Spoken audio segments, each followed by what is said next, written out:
Oh, we got some viewers here. Good evening, Nikki,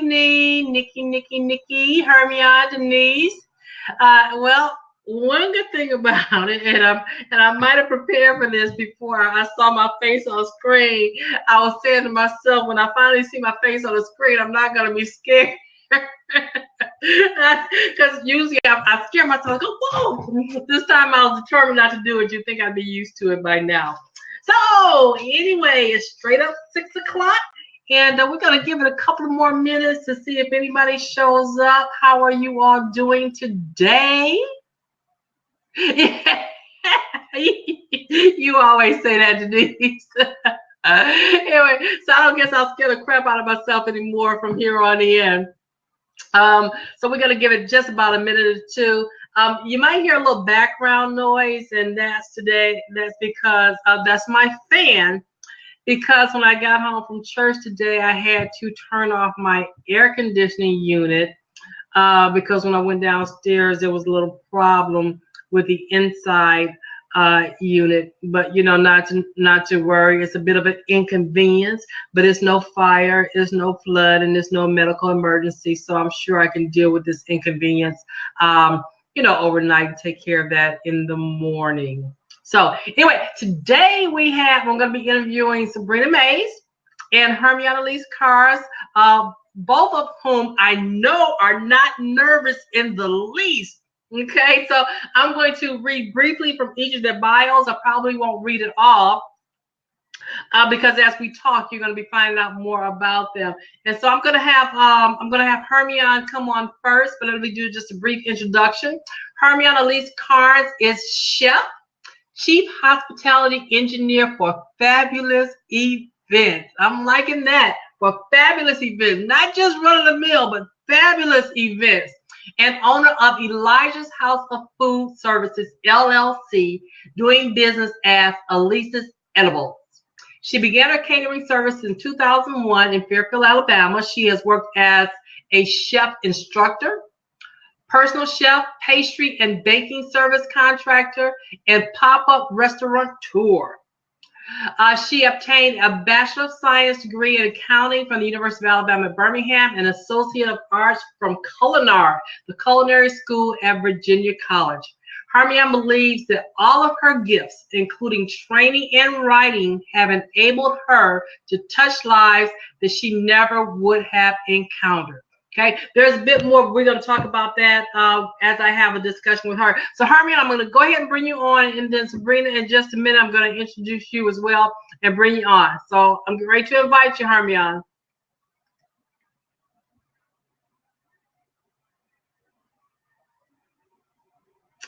Okay, it's countdown time.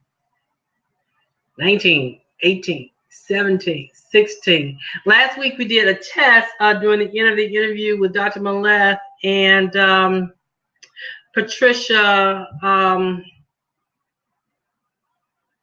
Minister Patricia, and at the end, Hermione came on, so we tested then. So if we have a problem, I'm sure that it's only going to be temporary. We're going to try it again. If this doesn't work this time, I'm going to go ahead and introduce Sabrina, and then we'll keep trying to get Hermione on. Hermione, if you, oh, Sabrina, come on, you've been through this before. Hermione, do you think you may have any idea about what's going on? I don't recall last week if we had the same problem having a delay with you signing on. So if you think you might know what that is, type it in here and just let me know, and at least we'll know what it is, and maybe we can get it figured out. Okay, I'm gonna do you one more time, and then I'm gonna hit up Sabrina. They say third time is the charm, so maybe this is gonna be it.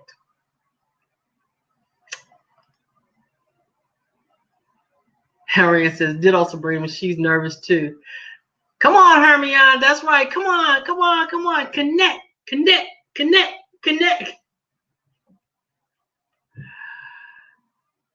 Okay.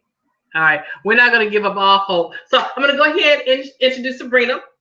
Sabrina Mays is a Birmingham native. She attended Ramsey High School and earned her Bachelor of Science degree in Justice Sciences from the University of Alabama at Birmingham and an MBA in Human Resource Management from American Intercontinental University. She is an active member in the community, serves as board member for Brave Inc., the Birmingham Public Library Young Professionals Board, Latch and Live Foundation, Travelers Aid of Greater Birmingham, and Beyond Boundaries LLC. She's pretty busy, as you can see. She is also secretary for the Birmingham chapter of the Continental Societies Incorporated. Sabrina is a mother of 2 and the youngest of 5 siblings. In 2001, she began Cardiff Retirement Community, Inc., now known as Brave Inc., a nonprofit which serves low-income seniors and children by providing creative opportunities to improve their quality of life through healthy initiatives, physical fitness, and nutritional education. During her service, she has assisted over 300 families within Jefferson County, Alabama, by providing meals to low-income seniors residing in assisted living facilities. Okay, Sabrina, her name is Sabrina Mays. You may hear me refer to her as Nikki. That's short for her nickname, which is Nicole. I think it's Nicole. It's been a long time. Sabrina Nicole. So yes, it is Sabrina Nicole Mays. So I'm going to invite you, Nikki, and if you would just accept, we're going to get you logged on. Okay, don't tell me it's me today. Don't say it. Don't say it. Don't say it. Okay. Oh, come on now. Nikki, did you try to accept, or did you see where or how to accept?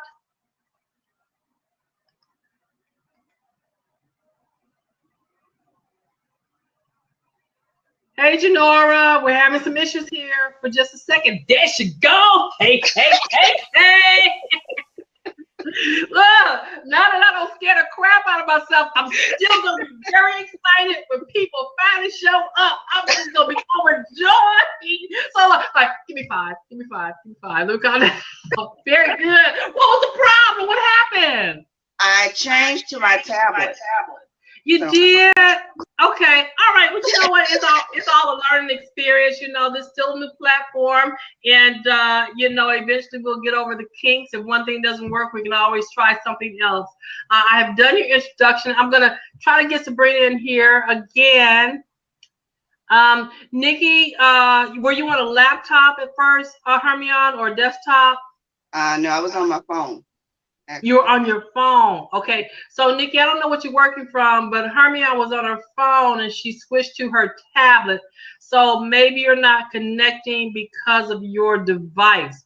And you may try your phone. I don't know. I don't know that if you have an Android phone, I'm not sure if it works very well with this. I know that if you have an iPhone or iOS, it works well. Also, if you're on a computer, you need to use your Chrome browser and not Internet Explorer. You can use Chrome. I believe you can use what's that other one? I can't remember the name of it. But if you have Chrome, try to use this. We're gonna try her one more time. If she doesn't come in this time, we're gonna give her a minute to get herself together, and then Hermione, you and I are gonna start. Go ahead and start, okay? Okay. Let's see what happens this time.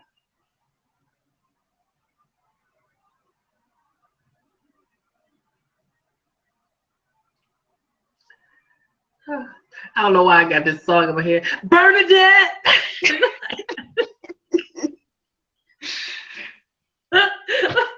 Okay, look, everybody out here probably knows that song except maybe Nikki. You ever heard Bernadette? Bernadette?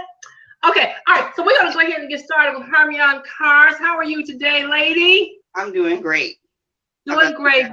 Very good. Very good to hear that.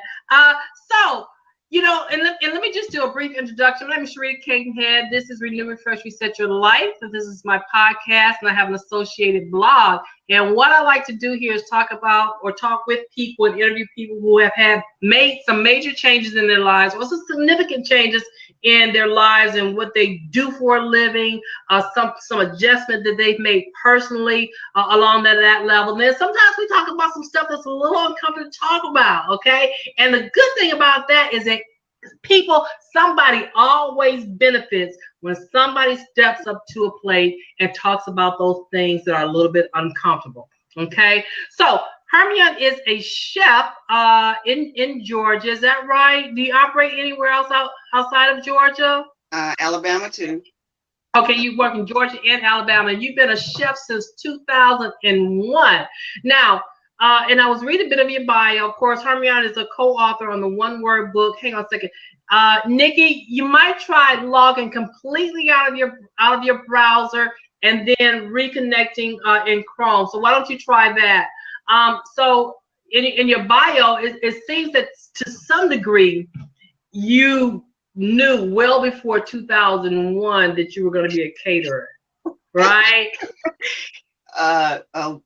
Yeah. Would you say that's true? Well, I've been cooking since the age of probably 8 with my dad. Okay. With your dad, okay. And I've been cooking probably since yesterday, okay. Yeah. So yeah, and I'm not really trying to get it right.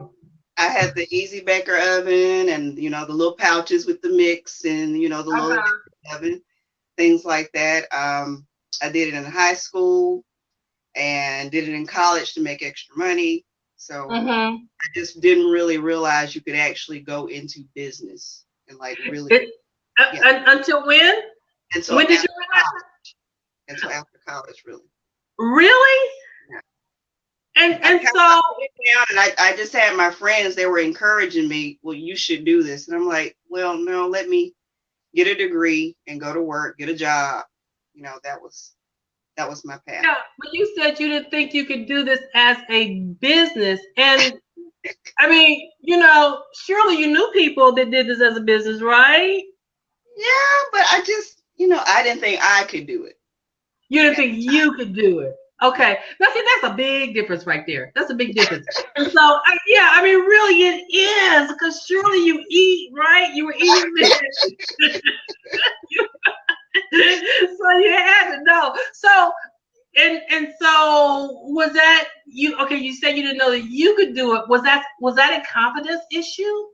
Of course, exactly. Yeah, it was a confidence issue because you knew you could cook. Right. People loved your food.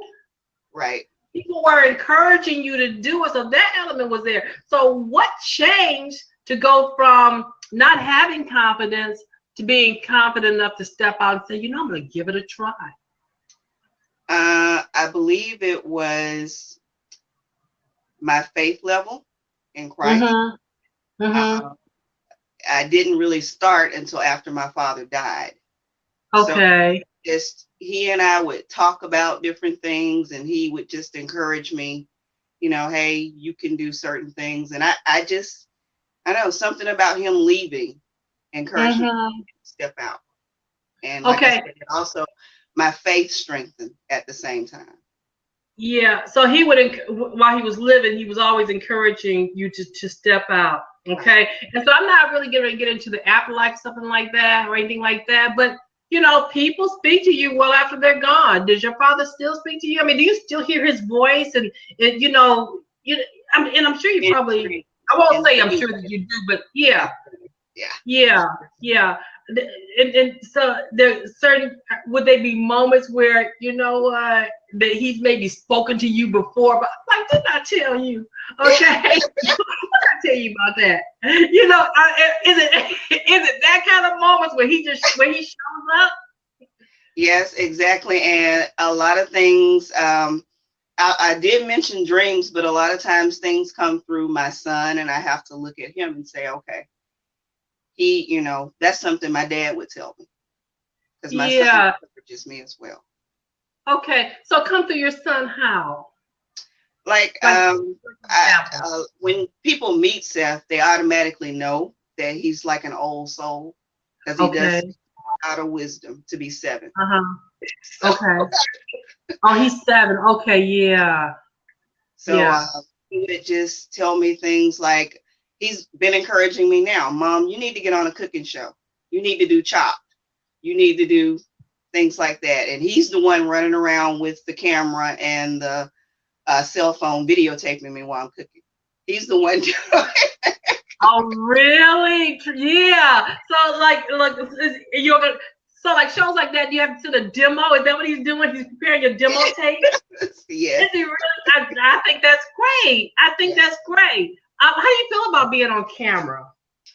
As I told you earlier, I was a little nervous. But I think I'm a little bit more comfortable with myself, so I think I could do it. Okay, and so and you're comfortable now? Yes, I am. Okay, because you have this gracious host, right? You are fabulous. Just fabulous. Thank you.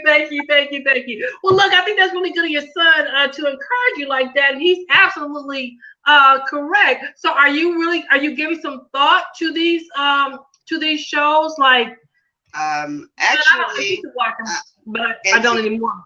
Let me back up a little bit, Sharita. Actually, I have tried out for Hell's Kitchen, and I did try out for Master Chef. Okay. With Hell's Kitchen, again, those shows you have to have a very big personality, and I'm more strong and kind of quiet.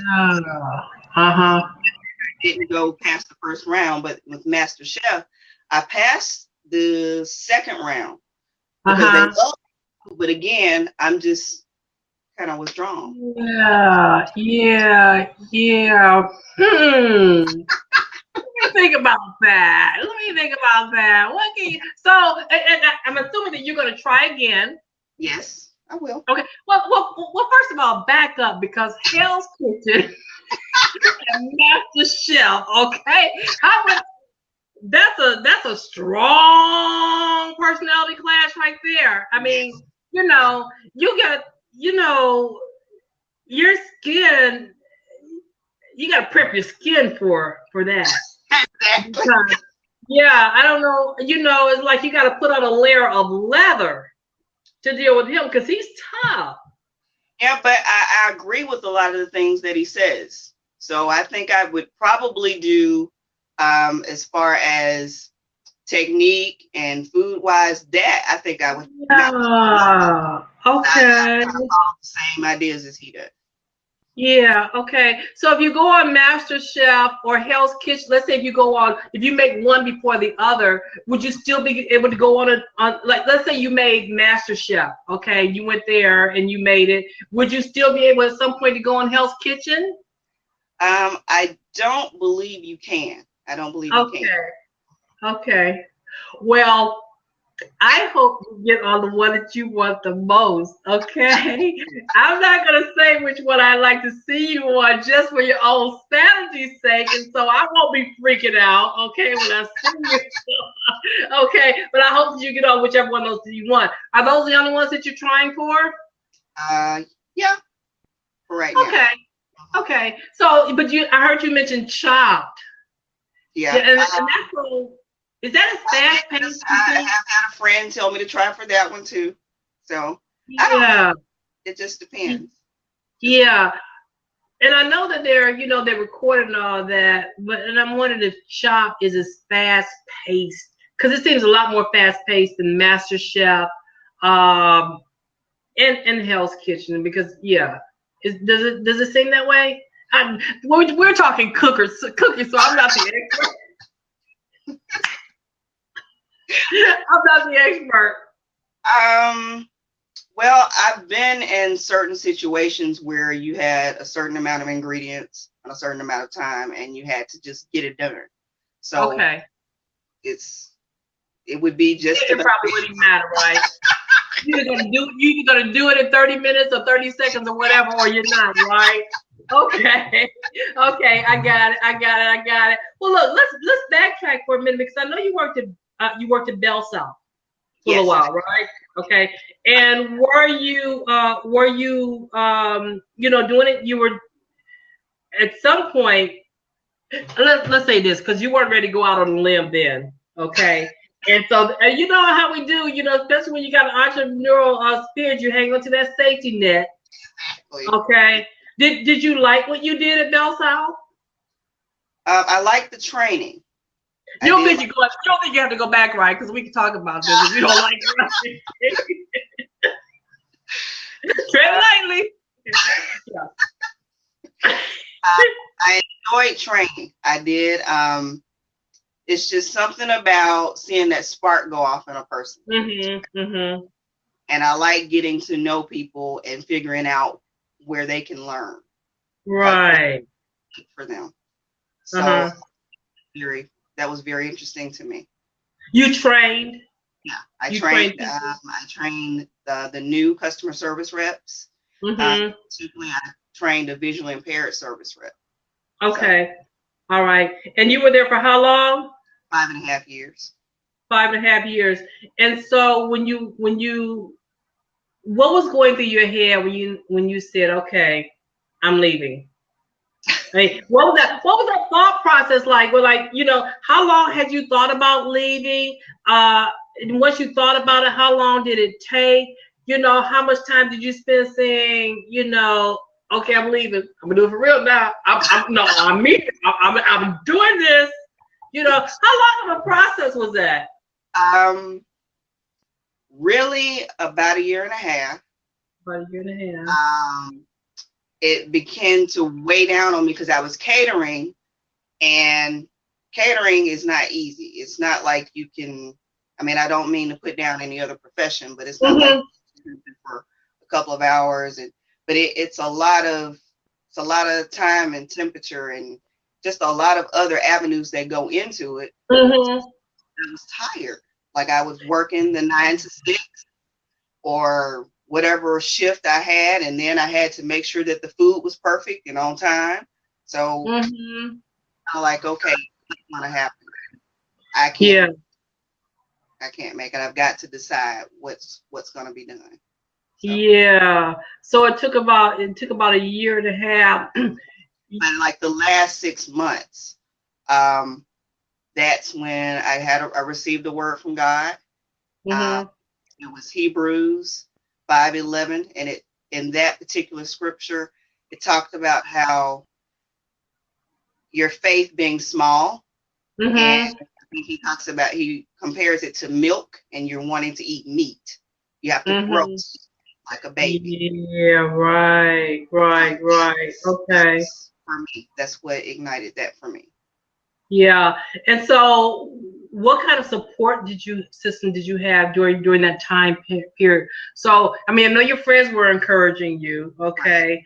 Friends and family. Well, family mostly. Family as well, okay? Because a lot of times you have people saying, girl, you want to quit that good job, that good job, right? Yeah, that's what they do. That good job, you got that gold watch waiting on you in 35 years. You can't quit, give all that up. Well, to tell you the truth, Sharita, I'm the type of person where I'm very private. So I had actually turned in the resignation and done everything. And it was like 2 weeks before I kind of like did a conference call with my family. Okay. I've done this. This is what I'm going to do because I didn't want any chatter. Yeah. Because it had already been a long time. I had been fasting and praying and to be sure. And so that's how I did it. So, and that was 2 weeks before you left your job. No, 2 weeks after. Yeah. Okay. I was going to say, how can you wait till afterwards? You waited till it was too late. Yeah, that was a good strategy. So they didn't have any chance. They didn't have any choice but to be on board with you at that point. Totally to lend all their support. Yeah, wholeheartedly. And that I know you can do this. And not have that same safety net that you may have been holding on to. So nobody had that right now. It was just all on you, and you needed the support from people who cared and loved about you to make that happen. And guess what? It happened. Yeah, so that's pretty good. That's pretty good. And so you came from you said you had an accounting degree. Yes. Yeah. So numbers, numbers and cooking. How does that mesh? Does it in some kind of psychological way? I think it helps me tremendously because there are a lot of measurements. There's time, there's temperature, there's calculating how to make profits. Yeah. Yeah, for Definitely. sure. Yes. So, Absolutely. Absolutely. Good move. it was kind of like, but um, it all meshes together. It works together. Okay. Accounting really helps me with that. Okay. All right. Let's take a few minutes here. Let me see what's going on with Sabrina. I'm gonna check over here in the live chat. Nikki, do you have? I'm still trying to get on. You don't have. Okay, and you tried your phone. Now you're trying the desktop. Okay, desktop in Chrome. So I'm gonna invite you again and see what happens there. Oh, you know what, Nikki? Do you have a camera on your desktop? Does your desktop have a camera? Because it's gonna have to have a camera.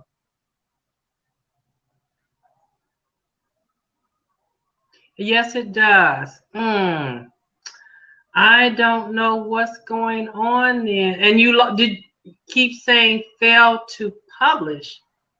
Fail to publish. I don't know what that means. Yeah, I got it. Yeah, I got it. Fail to publish. I don't know. I don't have any idea what that means.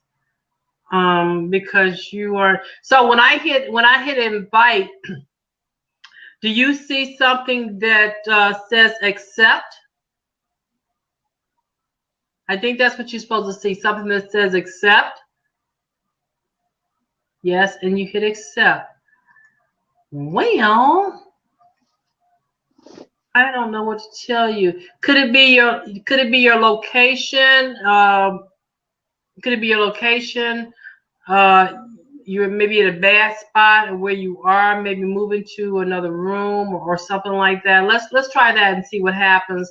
If that doesn't work, we're gonna have to try to figure out something else for you. Um, but so try that, and then I'll come back to you in just a minute. Okay. So, but you did get your bachelor's degree in accounting, Yeah. and did you work in accounting at all? Actually, I had a job with Regions Bank before Mm-hmm. I finished. So I was with Regions Bank for 3.5 years. 3.5 years. What did you do there? Uh, I was in corporate training, and once I got my degree, I got into accounting. You got into So accounting. Okay, very, very good, very good. I design training material. Okay, so you've been a chef since 2001. Now it says you've been a personal chef and a pastry and baking services contractor. What do you still do pastries and all of that? Is there what do you have a specialty? Um, right now, it is just the savory food. Mainly, I'm just out doing catering. I love to do pastries, but the savory takes so much more of my time that I don't really get a chance to do that Okay, anymore. And I do okay, offer that as a service. Like if you just okay. want me to do And that. so how do we define savory? Savory just is everything else besides Everything not sweet.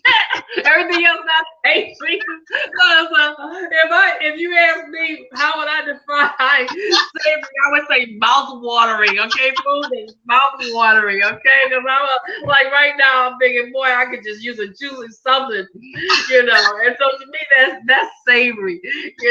That's really savory. So are you at the well? When you're in business, I don't know if you ever reach a height because I'm of the mindset that you should always be reaching higher. So where are you in your catering business, and where would you like to go if you're not at the height of it? I'm not at the height of it. Uh-huh. Uh, there are a lot of, but it seems like in business, I don't know, well, for me, you take 2 steps forward, you have to take a step back. You, Mm-hmm. you learn from your mistakes and what have you. Going forward, I think I do want to do maybe like a food truck or something. Oh, that would Something be like really that. I don't good. really want to do a full on scale um, restaurant. I've tried the pop up restaurant tour where I did that like once a week. I would go to different locations, and Mm-hmm. that was fun. But you kind of can get the same thing with a food truck. Uh, Mm-hmm. Also, I think I want to do, now that I'm writing, I want to do a cookbook, but I want a storyline with it, with the recipes. Yeah. Uh, Yeah. It'd be good if Master Chef could put all that for you, the cookbook, because that's what you get, right? That's what you get. You get a cookbook out of the deal, and some money, So that'd be great. That'd be great. Look, that'll shoot you right up, you know. Yeah, that'll shoot you. That'll shoot you up. So you did the pop up, and so you're thinking of a food truck. So how often would you do a pop up? that was once a week in Once different. a week. And so how, if you had a food truck, what would that be like? Cause do you have a staff? I right now I have some of my former students that I used to teach. I Mm-hmm. use them as staff members. Okay. Okay. And you would also, I'm assuming, staff your food truck? Right, with them. Okay, because yeah, I mean, how much time? Because realistically, you couldn't be on the truck all the time, could you? Would it be daily? Um, it would just depend. I would think maybe 3 to 4 locations a week. I would just, go to Okay. different places unless I Yeah. needed to go for an out of town event or what have you. So, because Okay. you can do as many trucks as you want. You know what I mean? Mm-hmm. Once you get that set up. So, Oh, really? Yeah, and food trucks are really popular. I mean, people love it. Of course they love the food naturally. But I mean, yeah, they love the food. But the food truck industry has gotten such a great response from people. right.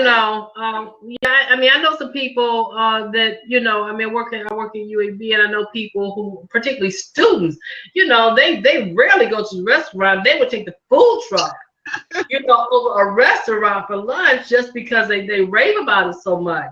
So that's a good deal. So you would have the idea is to have multiple trucks. Right.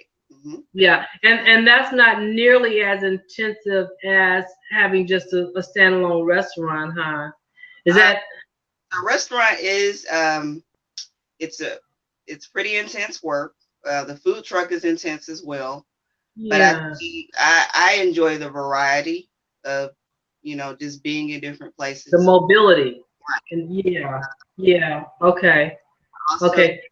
out doing maybe like a cupcake bar or something like that. Just something small and intimate. I don't want to Yeah.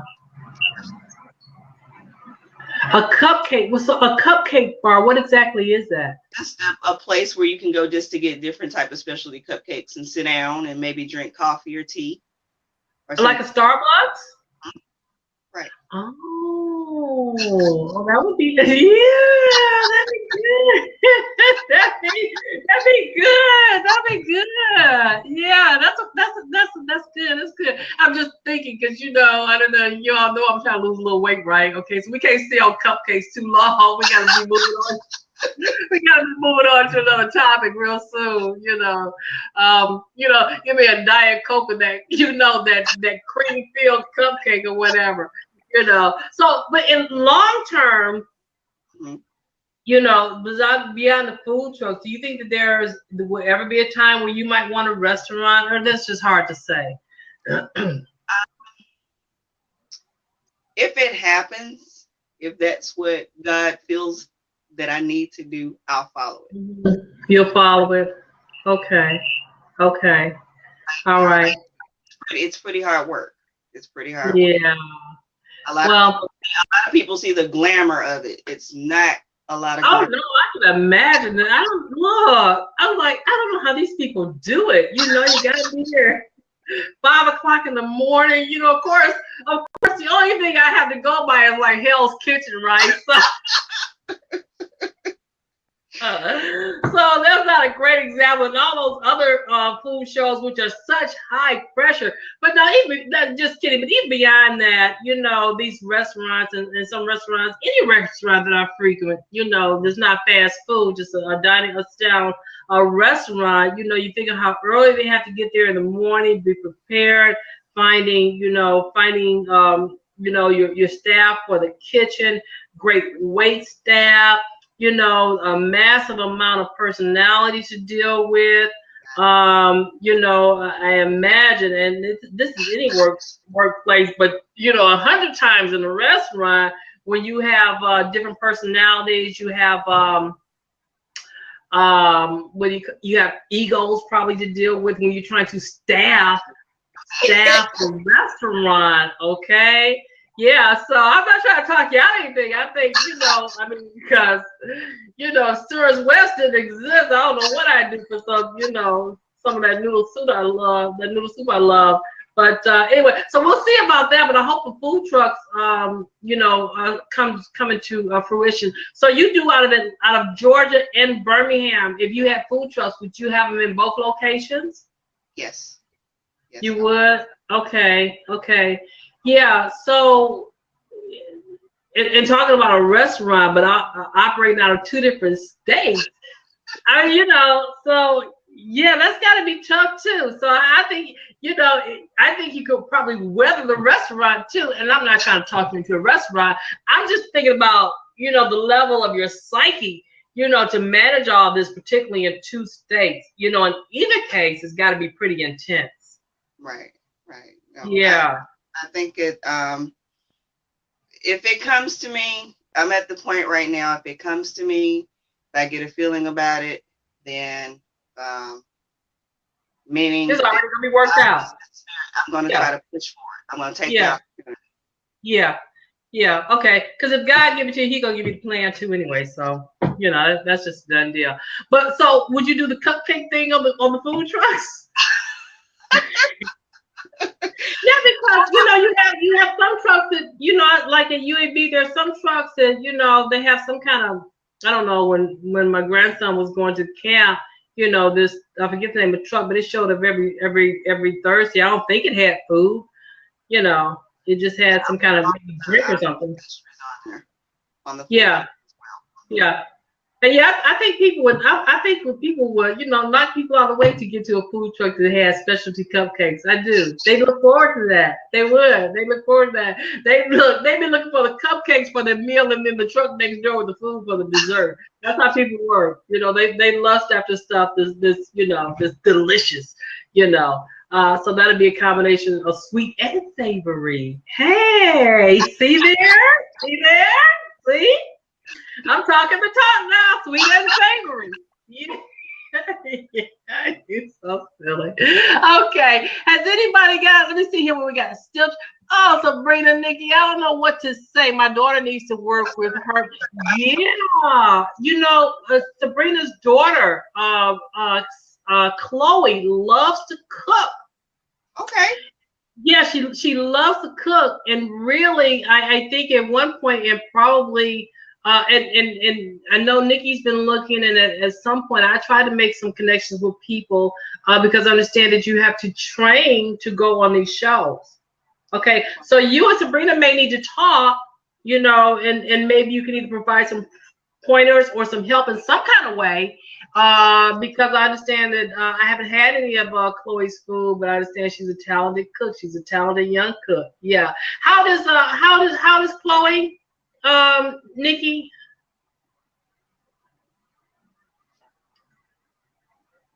Let's see.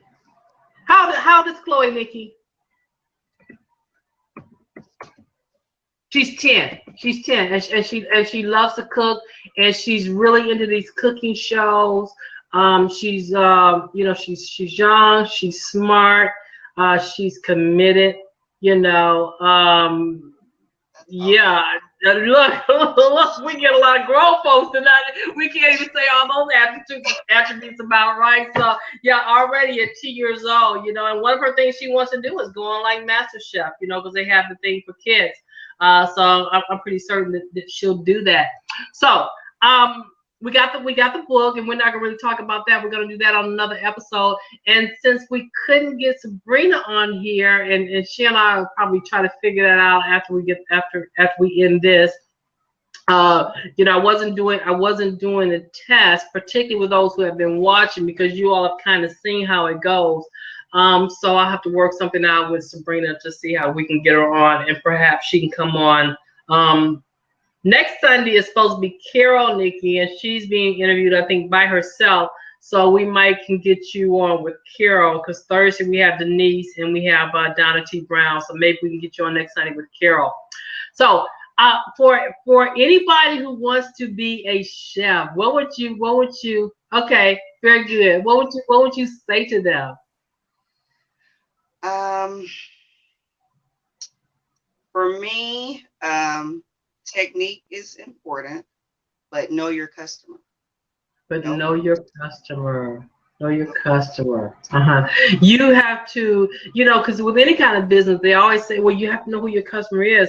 So not only after you become a chef is it important you know your customer, before you become a chef, you have to know what kind of customer you want to cater to. Exactly.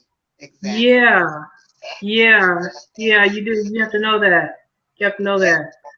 A lot of people get into cooking, like I said, it's fabulous, it's really glamorous, but to me it's a form of connection ministry. Yeah. So Yeah. Do you minister to people who don't cook?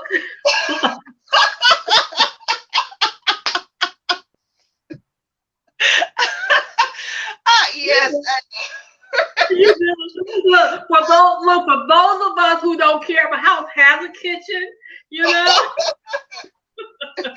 we can use an igloo, right, for all the bottled water. Yeah.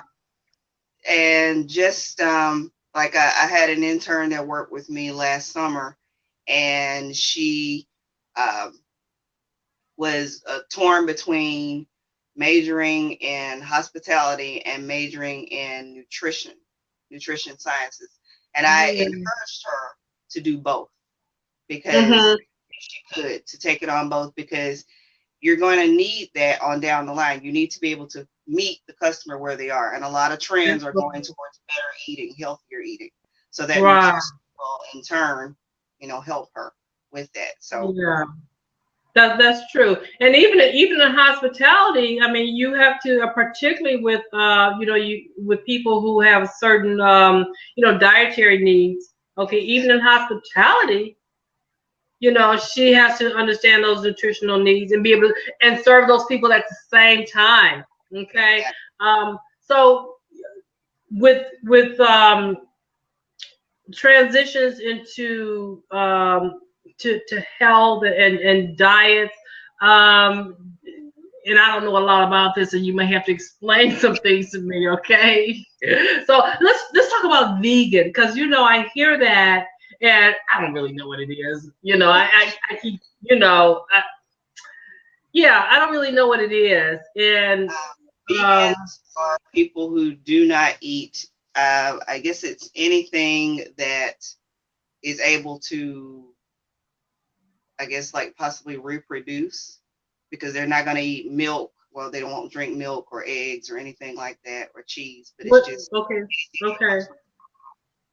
Right there. So what do they eat?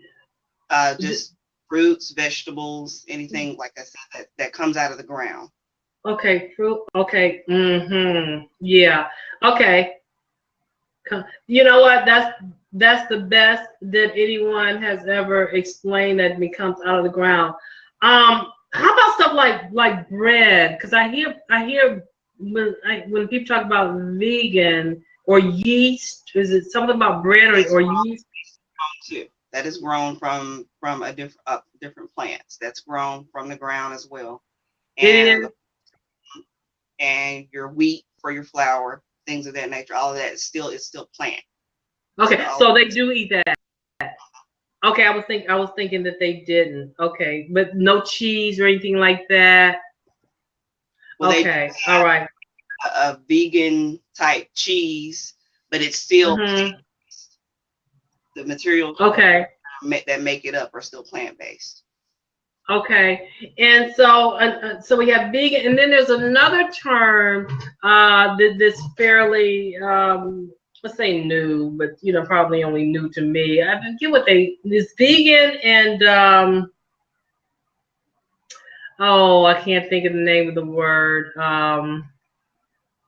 I heard it I see it on this commercial all the time. This guy says, well, they say you can't have this in your foods. And he said, that's just something that they say because no foods can have that anyway.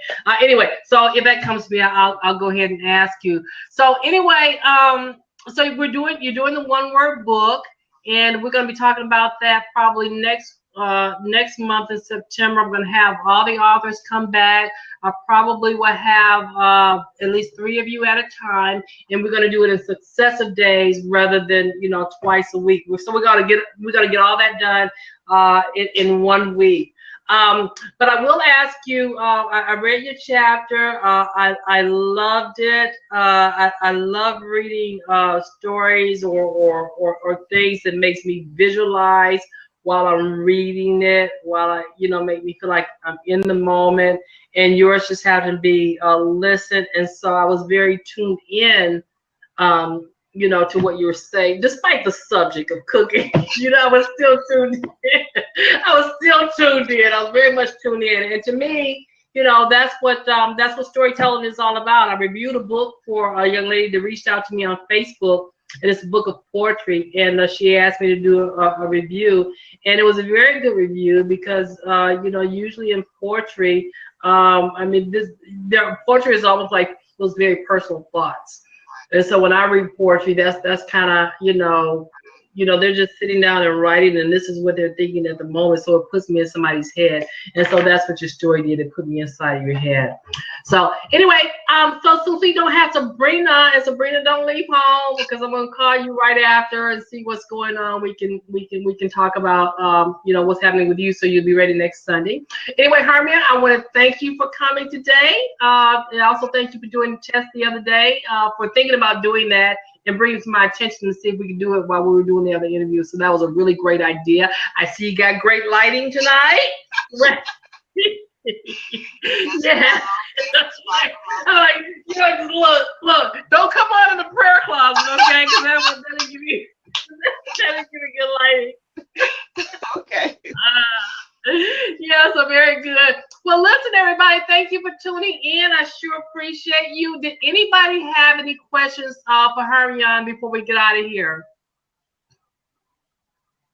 Nikki, I'm gonna connect the 2 of you, or you all, of course, you all can reach out on Facebook, connect yourselves, okay, and arrange to talk about whatever it is you want to talk about. I'm sure or Hermione can help you out with that. At any rate, I'm starting to pop sweat because as you know, I turned my air conditioner off because of the issue, and I don't want to turn the fan up because you'll hear, don't want to hear that. So anyway, thank you everybody for joining in. Thank you, Hermione. We'll talk to you again on next month. We'll do the office interviews. It has been a pleasure. I'm Sabrina K-Ted.